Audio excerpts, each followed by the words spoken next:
All right, hello. Welcome to the Eddie Conversation Podcast. My name is Eddie V. Hill, and I am your host. This is episode number 83, and joining me today is Lisa Cernick. Hello. Yes, hello. Thanks for having me. Yeah, for sure. Thanks for hosting me in your space. Lovely area, lovely surfboard in the background. Thank you, And thank you. What else we got? Plant, bulb. Okay, great. A growing budding plant behind us. Yes. All right. Well, quick foundational stuff on you. Let me just rattle off some stuff for the people, and we'll dive in. Or maybe okay. I should have. All right.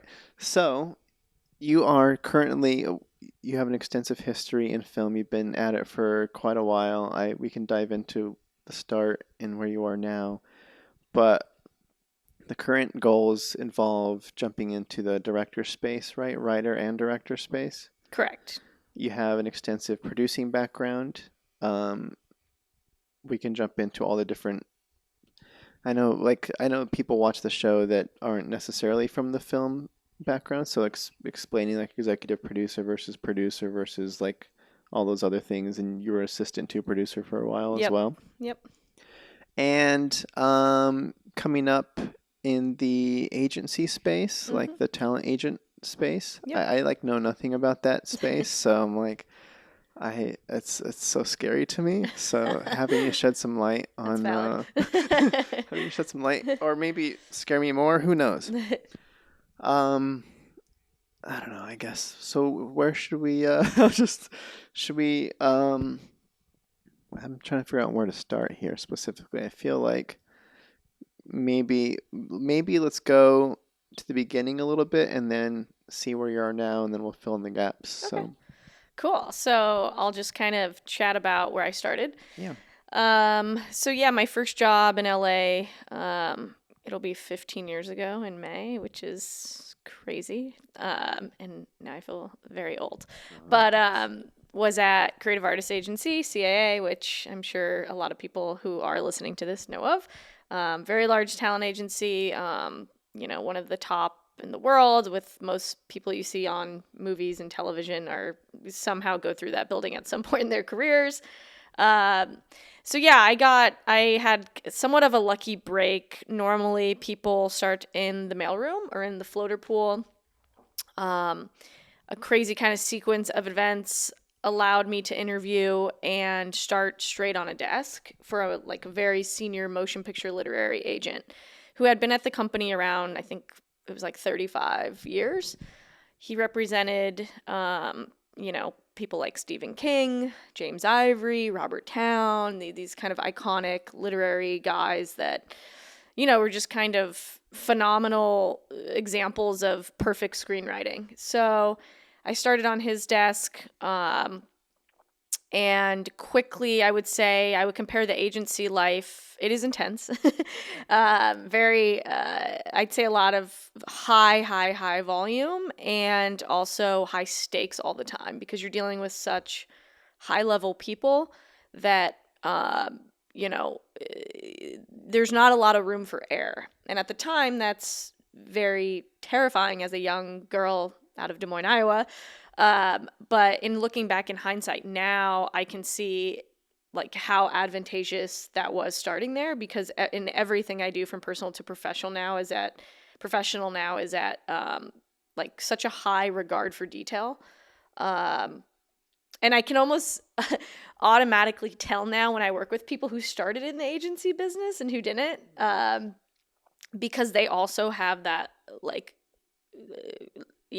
level of detail and kind of perfectionism, and they have that training that I can see it in their work a lot. So mainly he worked in film at the time, and this was back in the time before TV really blew up, and everybody now is obviously doing film and television, but he was mainly focused in motion pictures. So I was in the film department. I learned and kind of grew up and learned the film business through that. And on top of it, when you're at the agencies, somewhere like CA kind of touches everything: music, film, TV, branded content, digital, stand-up comedians, music. So you kind of get what I compare it to, like starting at an agency is almost like going to entertainment grad school for two reasons. One, you learn so much and you get like a crash course about the entertainment industry within your tenure there. But on top of it, it's really fun. You're in a building with 500 to 1,000 other young 20 somethings who all want to work in the same profession as you do within some facet of entertainment. And you're all just trying to survive, trying not to get fired. So there's a lot of parties, a lot of promotion parties, a lot of leaving on to new job parties, birthday parties. Every weekend there's something to be networking, celebrating, screenings, premieres. If you were lucky enough for your agent to pass over some premiere tickets. And so you learn very, very quickly. For me, I think I just learned the film business, but I also learned what made a great script because I was reading such high level scripts that were kind of by the best, these Academy Award winners, these iconic authors and things like that. So yeah, that's where I started. And then I was on a track to actually become an agent because like most people when they start, they kind of, especially when you're young, it's such a fun, high energy facet of the business where you're going to lunches and dinners and you're out a lot. When you're young, it's kind of like a dream scenario and you're working with all these highly, highly talented people and creatives. And so I was on a path to become an agent and at CAA and kind of wanted to become a trainee next in the motion picture film department. And my goal was, I remember I counted, this is also old school, you'll notice, but every month a mailroom trainee would come around and pass out a client list. And it was all watermarked. It was like a hard copy client list of all the clients at CA. And that was never emailed because that would be too high stakes to email it. Someone could forward it and yada, yada. But they'd pass around a hard copy. And I remember one day when I had like a kind of chill day, and which was rare, but in a long lunch break, I went to the director list and I counted how many female names there were. And then I counted how many names there were. And then I did like the ratio. And it was like, I don't remember the exact percentage, but it was under 5%. And that was in 2009. So that was kind of my first moment that I was like, okay, if I become an agent, I want to be the person who represents female directors because there are none. There's not a lot of, there's plenty, but none of them are being repped. None of them are working, So that was kind of my angle. And what I wanted to represent was finding female directors. So I worked at CA for 2.5 years and was kind of on that track to become an agent trainee next. And then my boss at the time ended up kind of unexpectedly moving to a different agency to run the department and become a partner at Paradigm. And so that was, obviously I wasn't expecting that. And he kind of gave me an opportunity. He said, you can stay here and, continue on the CAA path, or you can come with me and I'll promote you and you can be an agent trainee when you get there, which is what I really wanted. And so that is what I ended up doing. I went with him to Paradigm, which was a smaller agency. And I wouldn't consider it a small agency, but a smaller agency than say like a WME or CAA or UTA now, but still a very, respected agency, which I was kind of excited about because their focus was, less on volume of clients, more on developing clients and breaking them, which I was very interested in. So I went over there to that agency and I became a trainee in the motion picture literary department. And I started that whole world for the next year and, learned the ropes of how to be an agent, how to spot talent, learning, meeting all these new agents, executives, and assistants, and, doing basically all that at the next level over at Paradigm. Great. That was a mouthful. It's a lot. Okay.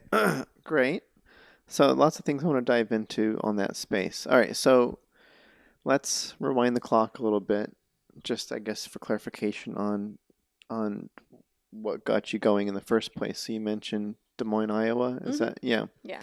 So the objective from the start was just getting into the movie business. Was like, how do I get a good foundation in the space? Was the objective, right? Yeah, when I moved out here, yeah. Yeah, you're like, I just want to learn the process. Like you're a process person. Like, Uh, well, I definitely wanted to learn what I knew in moving out here yeah, was that I loved making movies and I wanted to make movies. I didn't exactly know which facet of in doing that was best for me.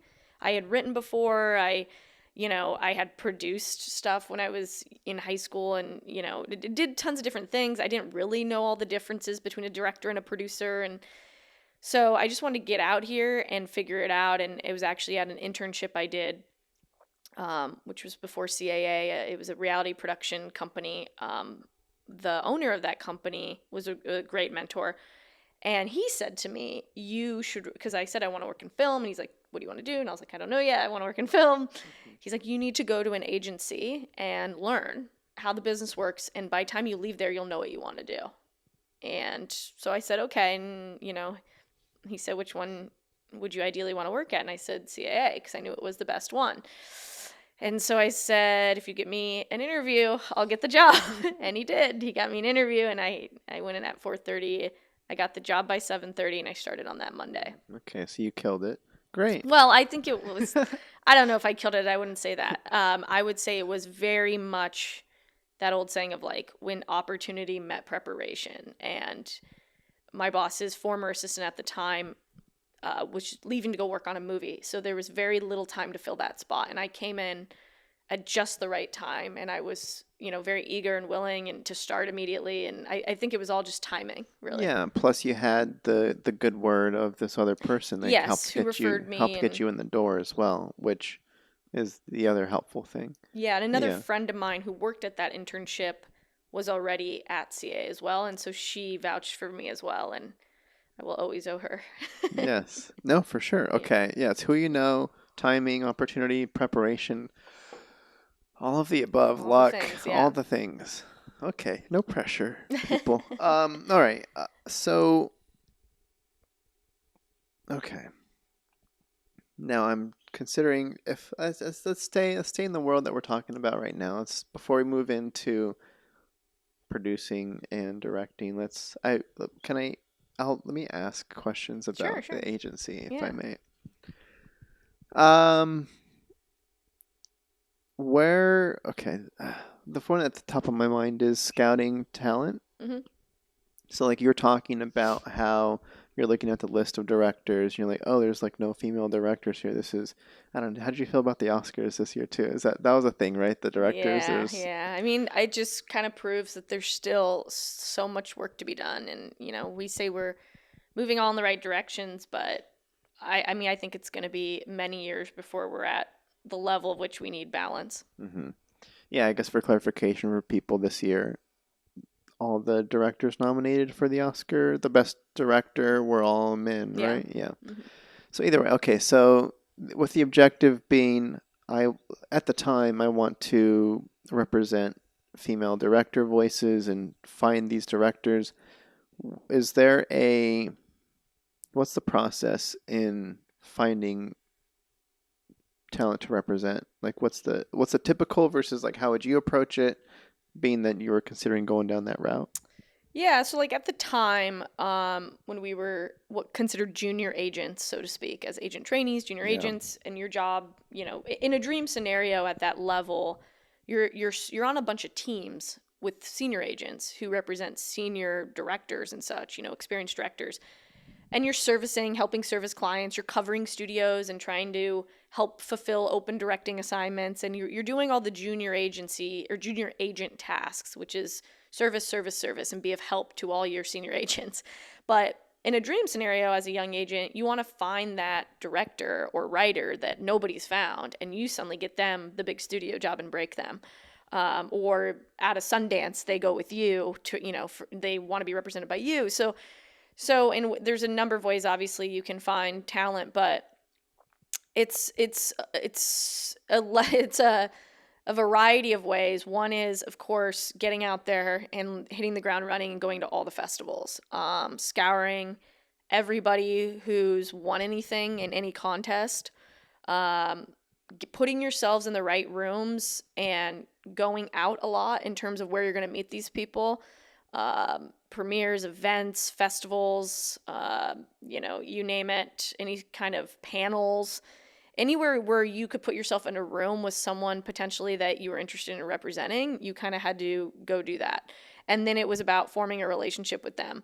Also, referrals. Referrals are a huge way to find new talent. And that was almost something, I mean, any agent will tell you, like, that's always best case scenario when you get referred a great script, maybe that nobody has their hands on yet, and you read it and it's phenomenal, and no one's even calling them yet because it's from Joe in Silver Lake who has no access to the entertainment, but his agent assistant friend passed it along to his agent, and boom.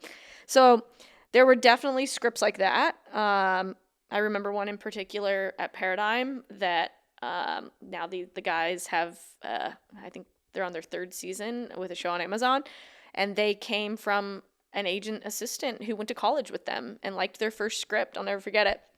And passed it to their agent. Their agent liked it, sold it. And so that is awesome when that happens, because you're finding people that would have never been discovered unless a friend was just in the right place to be able to get your work in front of someone who can do something with it. So I always say there's so many talented people in LA, but they're all on their couch without the right access, or they're all on their computers without knowing who to give it to, or they're working in coffee shops and bars and they don't have the access point. And so when you get something like that, that's always really exciting, because not everybody can afford to submit to major festivals and make stuff with their own money, but yet they're wildly, wildly talented. So there's a number of different ways you can spot talent, but there's also poaching, which, is kind of... Well, yeah, I guess before you get into poaching, because what it feels like to me is, because all of the filmmakers, the ones that are just starting out and have the voice that they've been building up and crafting, and they've got their scripts that they're ready to put out, and they're doing all the work that they could be doing, and then they're just like, I gotta find my person to represent me, or I gotta the next level is like I need to build my team, essentially, Yeah. right? Mm-hmm.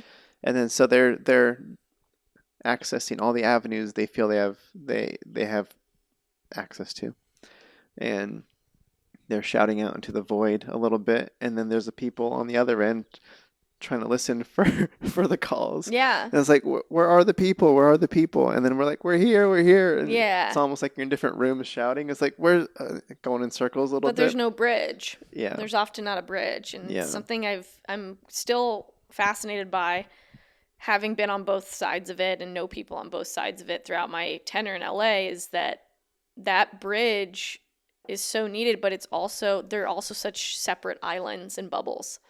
So usually the bridge ends up being an assistant somewhere who is passing along. I mean, the assistants really have the most access to up and coming talent, and that's why assistants are so valuable.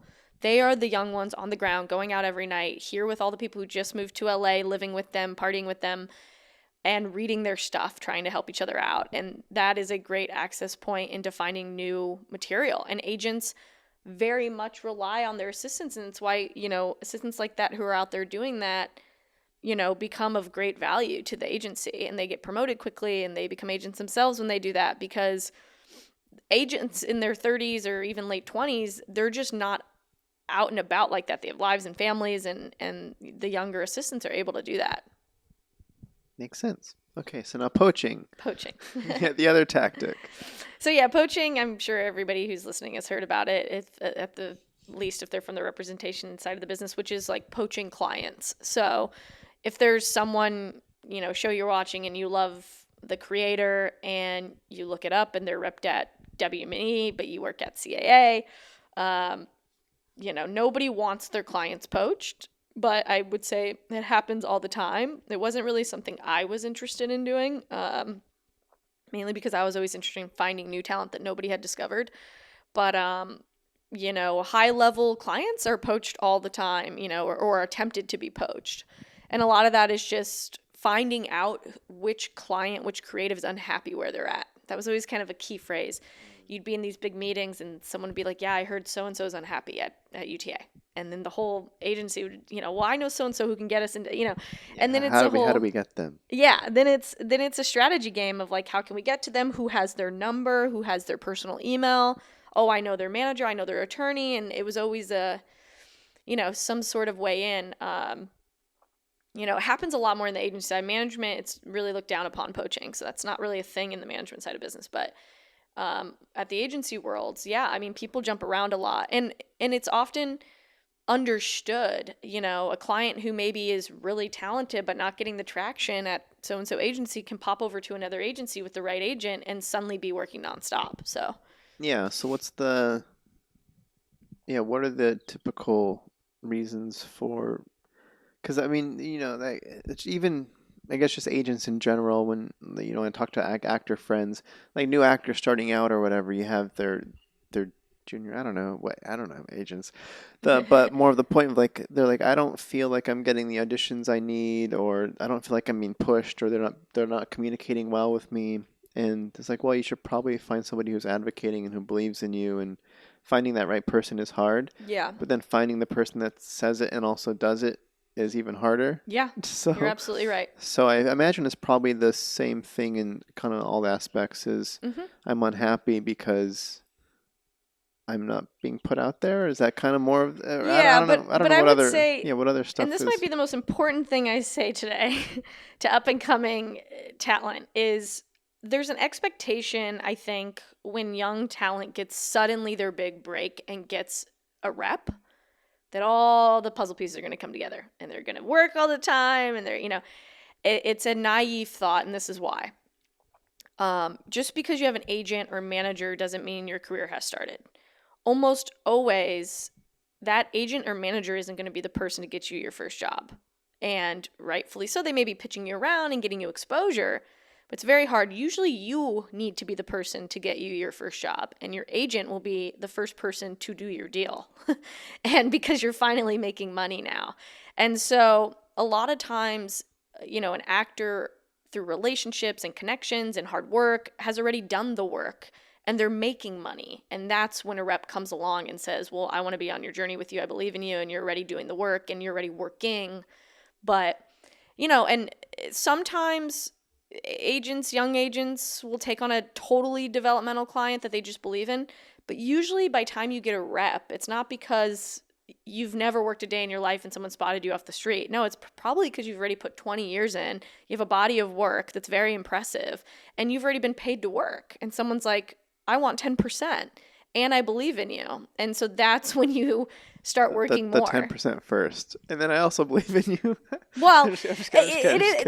listen, there's plenty of different ways an agent can work for you, but in an ideal scenario, you want an agent or manager that truly, you connect with on a personal level, that you're going to be okay with talking to this person for potentially the rest of your career, that you trust, that sees your vision of what you want to do for your career and can also be additive in that vision, but that also is going to go to bat for you. And I mean, your agent and manager, to me, at least how I see it, is your biggest fan. They believe in you the most. And when they're in a room, they're bringing you up as much as possible. And that has to be genuine. They have to really believe in you. Otherwise, it doesn't really transpire and convert into work. And so that's an ideal scenario. But a lot of people, when they leave their agents, it's because, oh, I'm not getting out there enough. I'm not getting out there enough. And I'm like, well, have you made money in what you're doing yet on your own? Because I think, don't rely on an agent or manager to make you money. Rely on you to make you money. Rely on your agent to do your deals. And then once you're making money, they're going to bring you more work. And that's usually how it goes. But I think I always hear from young people, or not necessarily young, but more greener creatives that are just getting into the business who do have reps and are lucky enough to have reps. They say, oh, I'm not getting out there enough. I'm not getting out there enough. And I'm not being pitched around. And that's going to be the case always when you're young in your career. You have to pitch yourself around. You have to get your own work. Yeah, I imagine it's probably like that for more than just even your first project. Absolutely. You're probably gonna be always doing some aspect of that. Yeah, You because have to be your biggest agent first. I mean, you really do. no, for Your sure, your for sure. product is you, and if you don't know how to sell you, how do you have the expectation for an agent or manager to sell you if you don't know how to sell you? So that's where I personally would always start is, and you can't rely on other people to make your career happen. Hmm. Yeah, otherwise you'll be in LA a very long time. Not with little success. Yeah, there you go. That was the key. Hmm. Great. Great stuff. Uh, okay. So poaching, all right. So that's okay. That was a scouting talent question that I had. All right. Well, I don't know. I'm trying to. I think I'm good on the agencies. I don't know. That's pretty good. I mean, I'm curious about just like you, being that you were at it for long enough that like it's second nature almost to understand what a junior agent goes through. Yeah, it You're was like, almost 5 years, so yeah, four and a half you years were there. like, yeah, the junior agents are doing all the servicing of the more senior agents, and they're doing all the junior agent stuff. And I'm like, I don't know what the junior agent stuff is, but okay, that sounds great. Yeah, So it's I like mean, it's a combination of servicing and hoping to have maybe in your first 1 to 2 years or 3 years one big client you break or so. You're not mhm. expected to go sign 100 clients in your first couple of years. You're expected to help the agency make money, which is helping service the current clients. Yeah, which I don't know what that entails. I guess I don't know what servicing clients means. So servicing clients means, for instance, I'll give you like a hard example here. If there's a director client and you're on a team with, a senior agent and you are on that team, the senior agent may not be the daily contact because the senior agent's very busy working on high level deals and it probably has 50 clients. And so the younger junior agent might be the point of contact that services the client daily. So that client's always calling that agent, that point of contact, for any needs they have. And then on top of it, that junior agent is the one kind of responsible for pitching them for jobs a lot. So servicing them means attending to any and all of their needs as a client, any daily contact, checking in with them, bringing them scripts, saying, I think you'd be great for this. We got this script in. I think you should direct this. It'd be great. Yeah, so then does that mean you're the one reading the scripts and looking at projects Hmm. and then Trying to get them work. Yeah. yeah, yeah. So then if there's 10 scripts over the weekend that people say, oh, are open directing assignments, you might be reading those 10 scripts and bringing them to and saying, these two I think would be great for you. I read them. You're perfect for it. I know you can execute these. Send them to the director. The director comes back and says, I love one of them. So now your job as a director is to go back to, Warner Brothers, whatever studio, and say, I want to, this client loves this and he'd be great for it, and make a hard sell and pitch. Or also it's fielding, and that's kind of for a younger director that you're trying to pitch and get work. But a higher level director, you're fielding all the incoming submissions. So let's say, Christopher Nolan, well, he does all of his own work, not a good example, but if you think of a director who often takes on other people's screenplays and directs, um, they're probably getting several submissions a week. They want your client to direct this. And so you have to read those, field them, filter them, and not waste your client's time with anything that is not high level, not a good script, not good for their career to do. You are the filter system. Yeah, so I need the junior agent to like my Kind writing of do a lot of work. for Yeah. the yeah. But the senior agent's going to come on when you book that work and help you get them the best deal, work with that junior agent, teach them how to do a deal like that. Be there as the trustful source for that director as they're closing that deal, as they're Yeah. on set. I guess I'm thinking from like the writer's perspective of like, oh, I want this director to direct my stuff. Oh, I need the junior agent that I need their agent's junior agent to like my writing for the director to even have a shot at reading it. Like it's hard to Yeah. get straight to the source there. Yeah, it's really hard to get to talent in general. Um, that's why having relationships with agents and managers or attorneys, all of the above, is so important because if you have relationships with them, you can get to their talent. And that they're more likely to be a part of your project if there's a relationship there already, rather than cold calling Yeah, agents. yeah, for sure. Okay. I think that's good. I want to move into producing.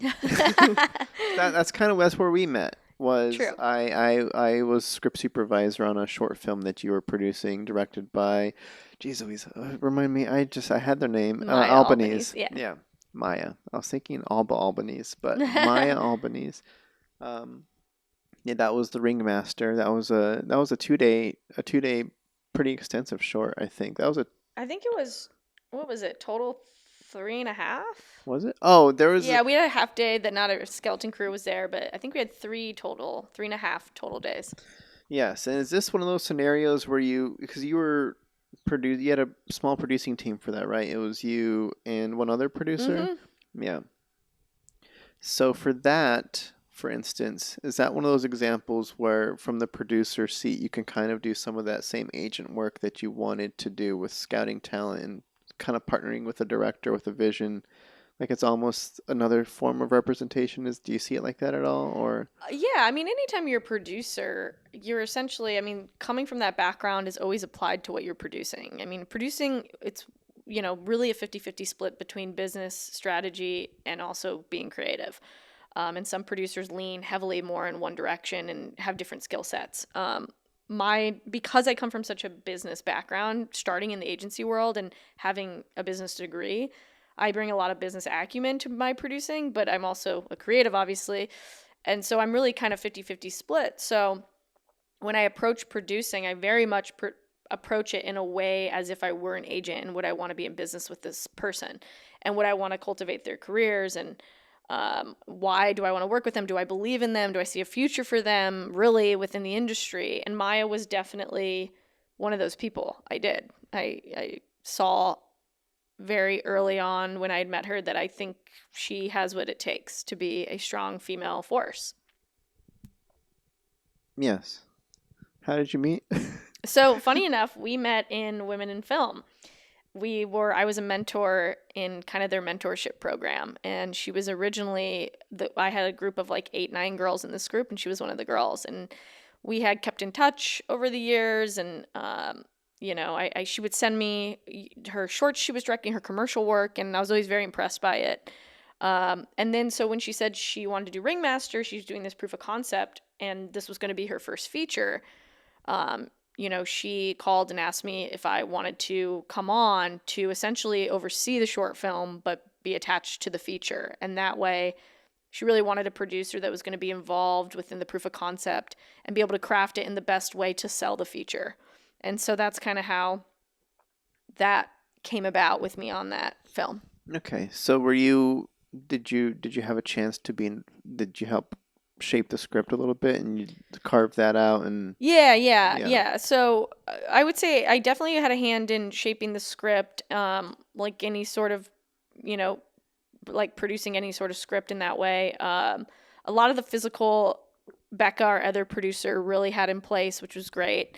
She's a really, really strong physical producer. And so it was really coming on to oversee it and make sure that we were getting what would work the best from production all through post of how to convey the story and best in 15 minutes, give you a glimpse of what 15 minutes of a 2-hour feature film would look like to some degree, while also giving you a sense of the characters, giving you a sense of the world, but also teasing you enough to make you want more. So that was kind of our objective with the proof of concept.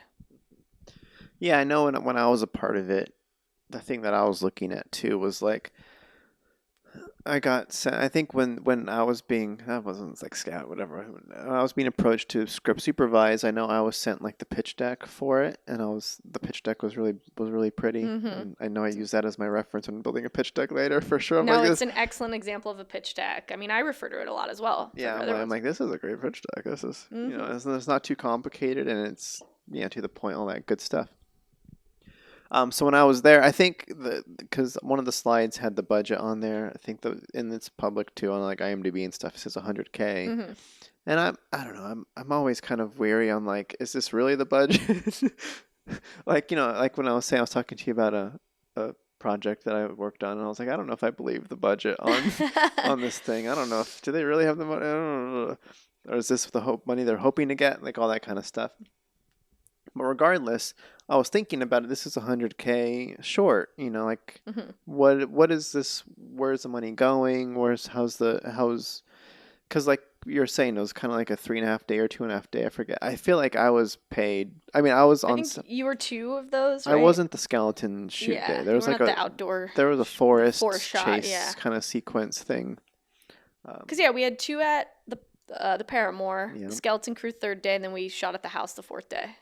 That house in La Cañada or something. Yeah, that makes sense. Yeah. Okay. Which it's all served as back. the real world house. Yeah. Yeah. So I was like, oh, it's interesting that there's like this whole half day where it's the skeleton team, but so breaking down the budget in my head, I'm like, oh, I can tell, it was a crazy shoot. It was a very It was, ambitious shoot. it was, It was a lot. it was intense. Can't believe we pulled it off. Yeah, you pulled it off. Yeah. Because I In the know, middle of COVID, mind you, where it was the huge surge at the top of 2022, where nearly everyone in the nation, right after Christmas, got COVID. I mean, me and Maya both had it a week before we shot. Most everybody we worked with had it. And like a miracle, not one person came down with it on set during the shoot. yeah, I almost imagine that that's the ideal setting is like, It really hey, was. hey, well, it's like, hey, let's actively try to get COVID before this thing starts. Well, that was my mentality. I went to a New Year's Eve wedding and I kept being like, if I get it though, I'll be fine by This time we is, shoot. yeah. So I was really, for me, I wanted to get, with that said, it was probably the most sick I've ever been in my life. So I wouldn't wish it upon Oh, anyone. yeah, don't seek But I was out great by illness. time we shot. I was in good spirits and feeling healthy. Yeah, so normally when I sign on to short films, they're not as big of a production as The Ringmaster. That was kind of one of the bigger shorts. Like the Paramore is a huge, crazy location Mm-hmm. that I know I posted like I like to do like my obscure little stories where you can't really tell what's going on or what I'm on, but I showcase some like interior of a room. And I had friends that were like, "Oh my gosh, is that the Paramore?" And I'm like, "Yeah, I don't. Is this a It's cool really place? I don't." beautiful. Yeah. No, it was awesome. And then I know getting the call sheet. It was like the crew was humongous, and I'm like, "This is crazy. And why? Do we need two Fisher dollies over here? This is intense. Holy cow!" Yeah, it was very intense. But then it makes sense because Maya comes from the commercial background, And Becca. and Becca. So that I think was a big reason of why it was done at that scale, at that level, is because they're used to that. You know, I mean, me too. Most short films I had done in the past years ago were not at that level either. Yeah, But I think it was a combination of their background, their accessibility, the budget we had to work with, the vendor relationships already in place from the commercial world, and the desire to, instead of do 5 to 10 short films, you know, Maya's desire was to do 2 really high level ones to get working and get a feature made, which is a different strategy. Some people want to churn out tons of work, a great body of work, and make a lot of shorts and get a lot of experience and get into lots of festivals, and it might be at a lower production quality level. But I think her desire was, let's do 2 really high level, and hopefully that'll be what gets me yeah. working. No, yeah, I think those are two great strategies. Mm-hmm. Yeah, and I guess the other things that come to mind with that project too is I remember being working with the DP, and we had like a child actor. She played the younger version of another character, Mm-hmm. and she was super excited with the DP because she was like, "Hey, can you tell what's the Stranger Things Caleb. actress? No, not Oh, Caleb. The Millie Bobby Thornton. yeah, Millie. I'd have to look it up. It's getting away We from all me. know the Stranger Things actress. Yeah. Either way, she was going up to Millie the Bobby Brown. Millie Bobby Brown. Yeah, That sounds I don't know. good. Sorry, guys, if we'd ever butchering this. But she was like, "Hey, can you tell Millie or Billy? Millie, it's not Billy. I keep thinking Billie Eilish, but Millie. Hey, can you tell Millie that I say hi and all that stuff?" And I'm like, it's kind of cute that she thinks this DP worked on Stranger Things. It was what I was thinking. I was like, I Well, don't. he did. Well, I know, Oh, okay. I I didn't know know. if you. At the time, I didn't know. I didn't look him up, or I just maybe thought he was second unit, or I didn't. I was like, oh, it's cute that she thinks that he works with the actors. And I looked it up later. I'm like, oh, he was the cinematographer for season 4. Mm-hmm. I guess he was second unit for like the previous seasons, and he leveled up on that one, which is super cool for him. Yeah, now he's getting a lot of really great opportunities. But yeah, he was the DP for Stranger Things 4, which at the time was their biggest premiere of a show on Netflix history when it premiered. And now I think Wednesday beat it. Yeah. Yeah. But so really, really amazing timing for us to even get Caleb. And, that was a relationship with Maya had known Caleb. And I think the timing of his career and us being lucky enough to have him on that project was, couldn't have been better. So Yeah, no, it was fun. It was fun. It was. I don't know. Sometimes even on the crew side, we get starstruck with other crew members, Totally, yeah. I and mean, he's so talented and he really brought Maya's vision to life in an incredible way. I mean, really admire Caleb's craft. He's great at what he does. yeah, so it was cool because I didn't know he was from Stranger Things. So I was acting like he was just another normal DP, another normal DP, whatever. He was, yeah, I whatever. And I was like, okay, cool. Now I'm a little more scared to talk to you, but we already had our dynamic down. Either way, it was fun. So I is that because you said like you came on a little bit later. A lot of stuff was already in place for that. But is that a similar scenario on how you like to try to produce things? Not Yeah. really. What's your No, usually I'm kind of involved from the get-go. yeah? I was coming off of like a very busy time with the movie I had just done, and I wasn't sure if I was going to take on more projects. I had a pretty busy kind of thing going on, and then I don't know. It just at a certain time, Maya was very smart at, really kept following up and, that kind of thing. And, I felt, she was so passionate about her own project. And that's kind of what I was saying. Like she was, her enthusiasm for what she was doing was impressive. And it impressed me what she had already put in place. And I think a lot of that goes to Becca as well in putting together a team that large and a crew that large and such high level keys for a short film proof of concept. I mean, we had Kit Scarbo too, who had worked on, I think, American Mm, Horror Story and, is that costumes? costuming. Yeah, Yeah. which was costumes were a huge part of the film. So I think, um, she was definitely the right person for it and brought Maya's vision like incredibly to life. That's kind of like the whole. That's the whole. It's all about the That's the whole costumes. vibe. Yeah. Totally. So I think having her and then you have Caleb, who's this incredible cinematographer, and then you're bringing on all these other people that are high level and all the things. Script So supervisor was the great. script Yeah. supervisor, one of the best in the business. So I knew then that I had to do this.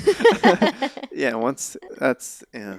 Sometimes I joke with other script supervisors with it'd be cool to like the joke would be when people are considering coming onto the project is like, wait, you have Eddie as a script soup, or like you have the script and the script supervisor attached, and then you're pitching it out to other Yeah, when I go out directors. with a film, I always make sure I have my script supervisor attached And before then I go to directors. yeah, the director's like, oh, you have Eddie. Oh, you have Eddie, Yes. then I'm in. Yeah. Yeah, exactly. Yeah. I mean, gosh, would that be nice? The scriptie's dream. Yeah, that's everybody's dream, right? Mm-hmm. Yeah, who wants sound? Yeah, we'll do that for sure. Um, okay, so you kind of referenced women in film. Are you still a part of? Not as How does? active anymore. I mean, I was in it for years and I did a lot. I was a mentee at one point and became a mentor, and I really liked the whole organization. But just as I've gotten busier, and I like to kind of do different types of mentorship as well and kind of jump around a little bit. So I'm not just staying in one place. So I haven't been active, I would say, the last couple years in it. Mhm. Probably since 2020 was the last kind of round of mentorship I did.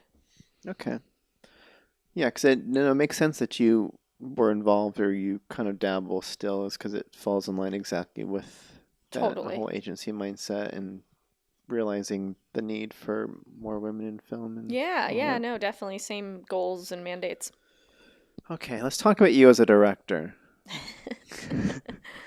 Um, just vague, kind of broad question just to get it going, but why? Why? Yeah, why? Why do why do I want to direct? Yeah, Um, because I could imagine, talking with different people here and there. I know, like I talked to a sound mixer recently who wanted to produce some stuff, and then him and his wife produced a thing, and they watched this other director kind of like they were just not happy with what came out. In the end, they're like, I could do just as bad a job as that guy. Like, can I just like do it myself? And yeah. but I guess does it come? Yeah, it's just a broad question, but because directing's a whole other thing too, and it's exciting to move into. But Yeah. um, I would say two reasons. Uh, One, it is by far the most challenging role I think on a set.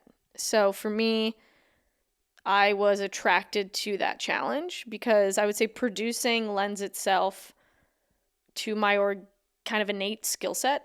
as a person. I'm very A-type. I'm very organized. I'm very detail-oriented. I'm very business and creative. And producing is it's very, a very comfortable role for me to be in. Directing, I would say, is a very fulfilling role, but a very challenging one that pushes me outside my comfort zone.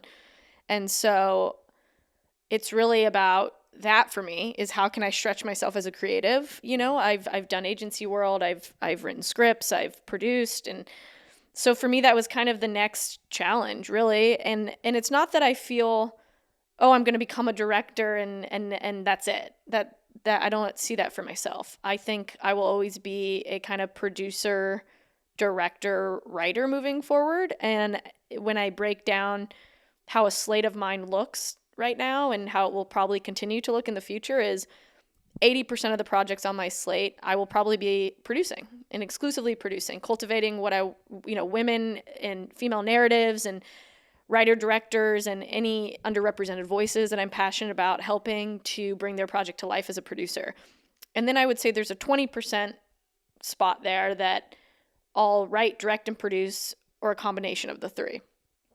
And I think the reason, beyond the challenge of that and stretching myself, it's really hard for me to write a script that's really a part of me in a way. I don't write tons of scripts. I see myself, maybe writing 5 movies in my life that I'll see come to life. It's not something that I'm writing and churning out hundreds of scripts daily. Yeah. I'm similar. Yeah. And so for me, when I write something, it's really hard to believe that someone can bring that personal narrative to life in the same way I could as a writer. And not to say I wouldn't write stuff and have a director direct. So it's pretty much the only movies I want to direct are the ones that I feel I'm so close to the story that I am the best person to bring it to life. And sometimes that's not the case. If I write something and feel someone could do this better. So I will probably end up directing 10% of the projects I'll produce. And that's because I'll feel strongly that I'm the best person to tell that story. But other than that, I have no problem in, writing something and bringing a director on, or producing several projects with writers and directors. Yeah. Okay, so you're pretty good at kind of like zooming out and seeing almost like a more objective view on the story and what's best for that. Like that seems like a tough thing to do for sure. It's like, because there's a part of me that's like, no, Lisa, the story is yours. You are the best person. Why aren't you seeing this? Like that's like, Yeah. as far as like a team member kind of pushing you, because it's like, are you being uncomfortable with this story, or do you actually think, that kind of stuff seems kind of hard to assess, but it seems like you got a good read on it. Well, I think I always am kind of, again, this is kind of my innate personality, is I'm always looking at things from a producing lens. Is I'm like looking at myself even, am I the best director for this? And so I do feel like, yes, at times I am. But then I also feel like I've written something and I think I'm not. And from a producing perspective, what's the best way to get the movie made, to get the material across in the best way? And so, I'm very precious to certain scripts I have that I, would never let someone else direct. But I'm not as precious to other ones that I really feel I'm not the best person to tell that one. Yeah. I gotcha. Man, I had a good question. I lost it. Okay. Great. So, shucks. Oh. It'll come back at the most random of time. I'm thinking about, oh man, maybe go on about something while I think. So directing. That's the why the directing question. Thoughts on how to go about, I'll just go to something separate for a while, I think, but packaging your projects. Being that you do have that producer eye on it, I remember the question. Okay, the question is from the director. Once, like you say, you kind of have this default producer hat on. Like you're looking at everything as a producer, even if you're thinking about directing the project, you still kind of put that hat back on, think about it.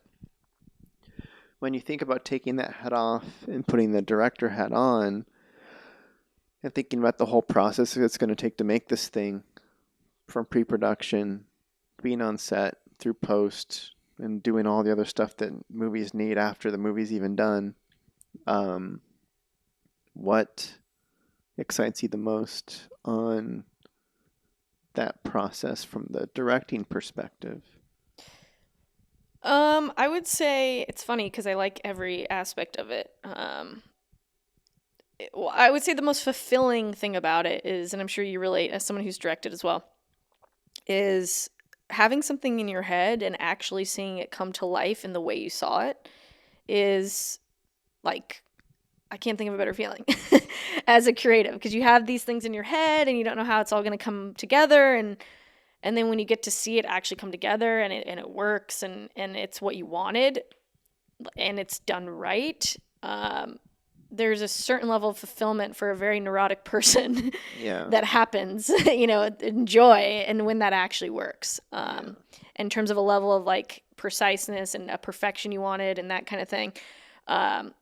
Now, when it doesn't work, that's very frustrating. And as an artist, you always are, I could have done it better. I could have done this better. I would have done it this way. And there's always that doubt. But that's just part of the process in any creative process. But in terms of like the step by step of it all, I really love the moment we put music to a movie.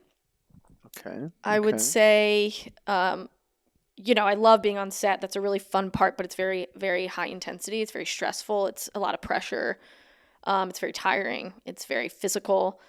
And Yeah, it's very demanding it's in very general. demanding and dealing with all sorts of personalities. And, it's kind of a death march until you're done. Jeez.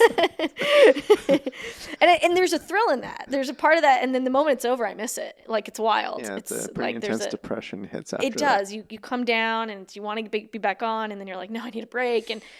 But I would say, like, I really love being in the edit. I think that's really when the story comes alive. I love sitting with an editor. I could sit there for days and making it perfect and making 100 million Yeah. changes until it is. Which, sorry, editors.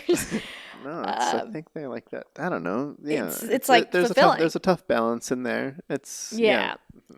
But mostly I love putting music to the movie because I would say like music is probably my second passion, behind film. And I think music can change an entire scene. It can change an entire movie. The right song, the right score, everything can. It's like it finally has the emotion you're looking for when you add that layer. Okay, so two quick questions. Question number one: you said when you start to see things coming together and your vision is being fulfilled in that way, there's that wonderful feeling you get. So you mentioned the death march of set life. Do you ever get did the glimpses start coming out there at all? I know it is stressful and it is this, but when you're watching the monitor with your headset on, do you get the feeling there that it's coming together and you kind of know, or does it take till post production when the edit starts filling in and you put the music on it that it really, for There's lack of a better term, sings? no wait. I mean, there's a certain level of where I have been able to tell when something's working and not immediately on set. There's a synergy. There's a spark, and you can totally feel it when it's like in flow, and then you can also feel it when it's not. It hurts. It hurts, and the biggest challenge in those moments are how do I get them back in flow and quick because you don't have time, and tomorrow you're not shooting that scene, so that's kind of the struggle and the challenge and where I think the job gets really, really hard as a director or a producer as well is how do you get everybody back in sync. But no, you can definitely see those glimpses and often the monitor will tell you. Like if you're feeling something watching the monitor, you're likely going to feel something when the movie's in the edit and you're doing your job. But you also can watch the monitor and you're feeling nothing some days and you're asking yourself, why isn't this working? What do I need to say to make it work? Mm-hmm. How can I, and that's the hard part of the job. Yeah. And then quick question number two, at what point do you normally like to add the music in? Do you wait for like a full pass, or do you try to how? Because I know there's different aspects. Like you can go almost a full distance on a full edit and lock it, and then send it to score. Or yeah, how do you like to go about Well, it? a rough cut usually, at least how I've always done it, the rough cut has a rough music edit in it. Some like temp. Temp music. In some wheelhouse I would want it to be. And so that helps feel the flow of the edit too. And like, this is the song and the kind of energy the song needs. So let's plop something in there as a temp type of track and to feel if that works. But I wouldn't say the edit's like completely locked Right. by the Right. time you do music, because sometimes you have to cater the music to the edit and vice versa. And I think to get music to work right, you really have to use music to hit the beats of the edit to have it really hit. And so sometimes the edit's already there and you're able to craft the music to that, but other times you're not. So you need to go back and tweak things. But in an ideal world, yeah, that edit is close. And now it's time to lay the music and just push it, across the finish line even further to give it the emotion it needs. Yeah. Yeah, because I know I watched the Whale recently. I haven't seen that one yet. So good. Can't wait to see But it. I think I was listening to. I also listened to I think the DGA podcast had him on or something, and he was talking about. I think the question came up about score, and he was talking about how he waits to the very last second to put his music on. He doesn't add anything until the full. He's like, it's locked, and then send it off to the composer, and then they do their thing. And I was like, that's interesting for sure, because I know for me, I'm like, if it's working without the score, I know I'm in a good place, Yeah. and then the score just elevates everything else. So I was just curious on I know some people like to add it on really early. And I don't know how it thinks, but okay, that was just a question. Great. The Whale was really good. You should see it, maybe. Whew. Okay. All right. So you enjoy all of the process, which is Yeah. um I'd say pre-production is the part I enjoy the least. If I had to pick something that is the harder. That's the producing side. Yeah, I guess. It's just it's very logistical. It's the least creative part of the process from a producing side. It's very very logistical. But no, as a director, you're formulating all the ideas and you're getting all your visions ready in that. Yeah, so. yeah. That's the pivotal work aspect. Yeah. Yeah, I guess that is the hard part, right? Is like breaking the vision and Yeah. color palettes and aspect ratios deciding what you want. That's the hard thing, is really really getting clear on what you want so everybody around you can do their jobs well. Okay. I'm trying to think. We're getting close here, but I do want to ask. This is kind of I feel like a question that, all right, this is for the actors out there. They're like, oh my gosh, I want to work with Lisa Cernick, and she's got all the stuff that, how do I act for this person and this director? How do you look for actors? What's your process for casting?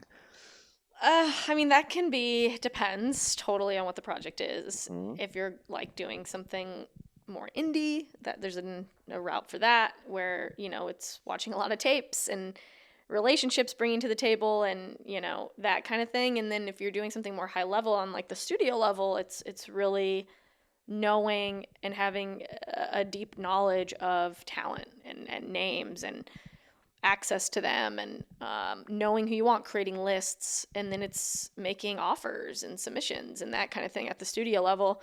So I mean, it's funny because every project's just so different on how you go about casting. It depends on what you're trying to achieve with the project, what kind of project it is, and I would say on an overall basis, though, whether you're indie or in the studio game, a name, talent is almost always crucial to the project. Sure. Getting some sort of name that is, financing is going to get behind, that is going to be recognizable to help your festival run, that's going to be... Well, even just to get the funding in general from the start. To get the funding in place. I mean, a studio, you're way more likely to sell a package script with cast attached, a director attached, a producer attached, to a studio to get financing than you are to just go out with a spec script, which is, not impossible as well, but it's just so much easier to come to the table with something fully packaged with high level talent to get funding or distribution than it is to come in on a lower level with unknowns and that kind of thing. So yeah, I guess I'm thinking about maybe that.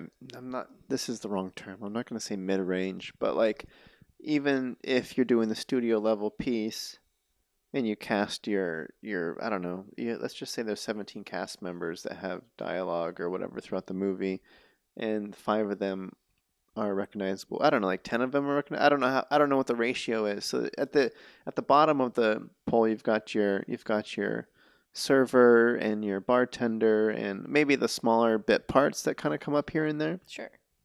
Are you like a traditional through the like you go through the casting director and do all that stuff, or is there a part of it where that junior agent kind of comes out where like I want to scout somebody and put somebody in my movie that nobody knows, and is there any fulfillment in that at all, or Um, is it too much work? I mean, I'd always like to listen if you can break someone, great, but it's just hard in terms of how that helps your movie. Hmm. Now, I wouldn't say like in a lead role that's unlikely because whether you're in the indie game or at a higher level studio or mid-range budget, whatever it is, always in your leads, people are going to try to cast name talent, and it's almost a requirement if you're going to make that project.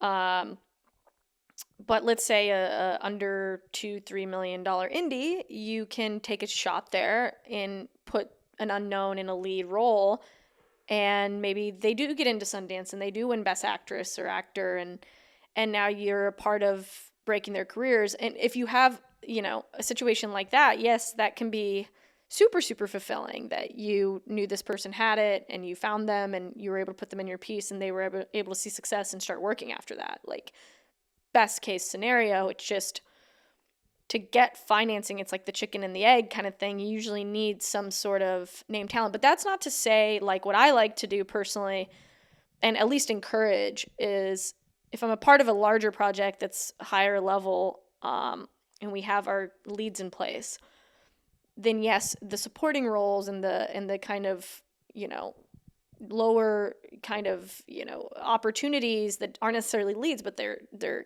opportunities for character actors and supporting roles.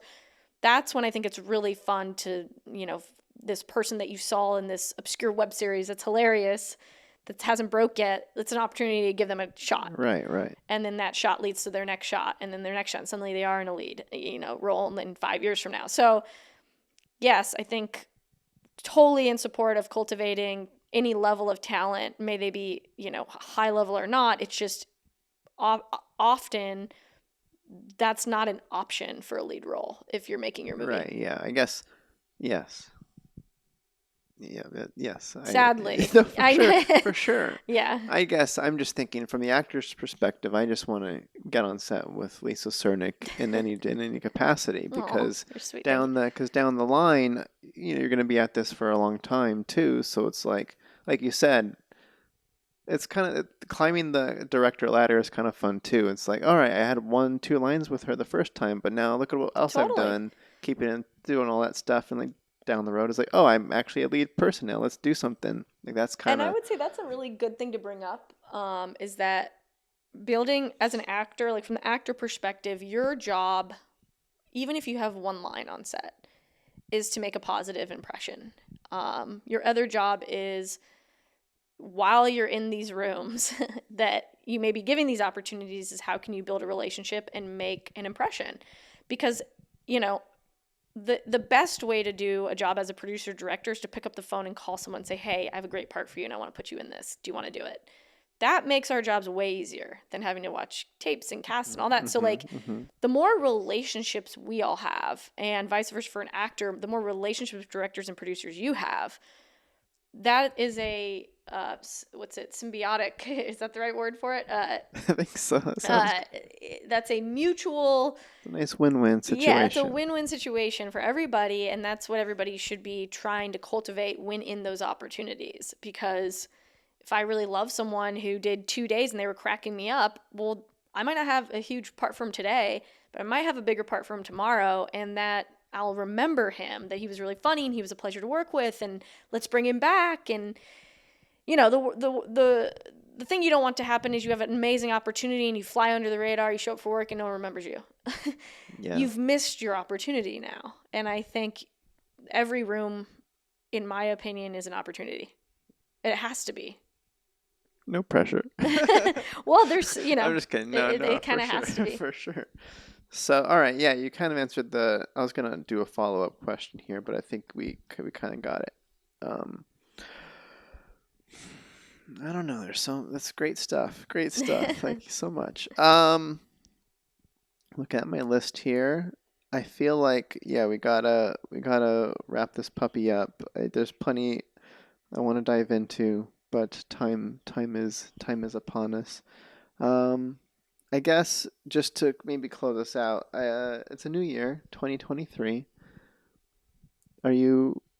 What's the? What's what can we? I guess yeah. What can we look forward to? What are you trying to push for this year? Are you doing the? I know you're trying to get your features off the ground, and you're producing a billion projects probably, but Yeah, I mean, this year I'm looking at, the past 2 years. I launched my company 2 years ago when I went independent, when I left the production company I was working at to start my own company.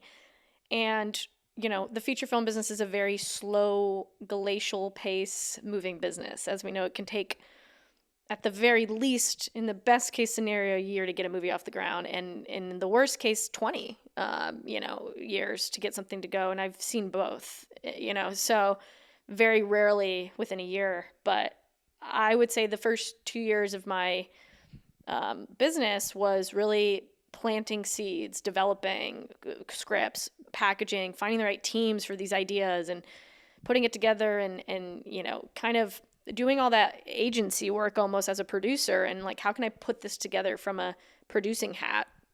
And now I would say it's, how do we get a green light this year? So we have great projects, we have the teams in place. My goal by the end of this year is to have two of those ideally greenlit. By the fall, I'd like to be making a movie.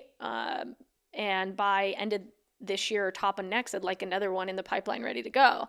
And that's the goal. Because I think, and then while that's happening, I have to be planting seeds for what's happening when those are wrapped to be ready. What happens next? So you're always thinking, and the crazy thing is you're always trying to push several boulders at once.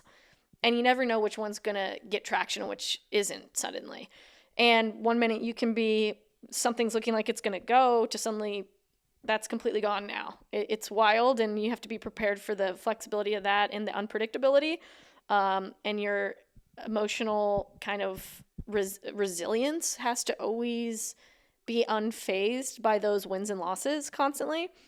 yeah, and it's helpful when you do have all those, because you call them boulders. Like I like to think about them as seeds too. Like you have Mm-hmm. all these seeds planted, and you have your limited water, and you're watering this Yep. day, this day, and you don't know which one's gonna start growing when, or You but never know which one's going to sprout, and it's usually like the one you like think was the least likely. Like that's the crazy thing. Like, it's just wild how that happens. yeah, and it helps keep the emotions level, because yeah, you're like, oh, this one didn't sprout. It's okay. I'm watering these Now other we're these doing this other one. these other Yeah. ones here. If you're putting all the eggs into, there's so many too many metaphors. If all the eggs are in one basket and that one doesn't, Exactly. yeah, You yeah, can't yeah, just be, there's no way a producer can survive if they're only focused on one project at a time. yeah.